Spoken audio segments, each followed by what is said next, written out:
আজকে আবার চলে এসেছি তোমাদের সাথে look of the day share করতে, কেন কি আজকেও আমরা একটু বেরোচ্ছি শপিং এ। তো ফার্স্টলি আমি পরেছি হচ্ছে এরকম একটা ওয়ান পিস, যেটাকে কুর্তা হিসাবেও পরতে পারো, ওয়ান পিস হিসাবেও পরতে পারো। আমি পরেছি অ্যাজ এ ওয়ান পিস আজকে। তার সাথে এই বেল্টটাকে পেয়ার করেছি একটুখানি স্লিক লুক দেওয়ার জন্য। এই বেল্টটা আমি মিশো থেকে পারচেস করেছিলাম। তার সাথে আমার ড্যানিয়েল ক্লাইনের ওয়াচ পরেছি, যেটা হচ্ছে আমার gift from my brother. And এটা পরেছি হচ্ছে আমি কোথা থেকে কিনেছিলাম, জুডিও না, জুডিওর থেকে এটা কিনেছিলাম এই ব্রেসলেটটা। তার সাথে এই স্টাড গুলো পরেছি, এগুলো আমি ম্যাক্সের থেকে কিনেছিলাম। এন্ড এরকম স্লিক একটা হেয়ার স্টাইল টাইপের করেছি।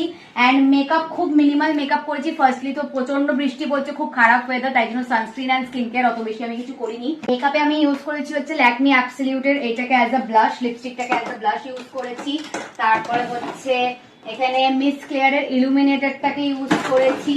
এন্ড তারপরে মেবেলিনের আইব্রাউ ফিল করেছি মেবেলিনের এইটা দিয়ে। এন্ড লরেল প্যারিসের ল্যাশ প্যারাডাইস দিয়ে আমি মাস্কারা ইউজ করেছি। এন্ড লিপস্টিকের জন্য কালকেরই সেম শেডটাই ইউজ করেছি, স্যান্ডি পিঙ্ক।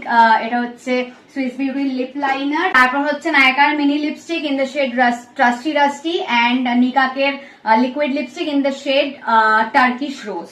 কালকে আমি বাবাইকেও শুট করেছিলাম, কিন্তু 3 মিনিটের বেশি ওটা শর্টস আপলোড হয়নি, তাই জন্য বাবাইয়ের লুকটা মিস হয়ে গেছিল।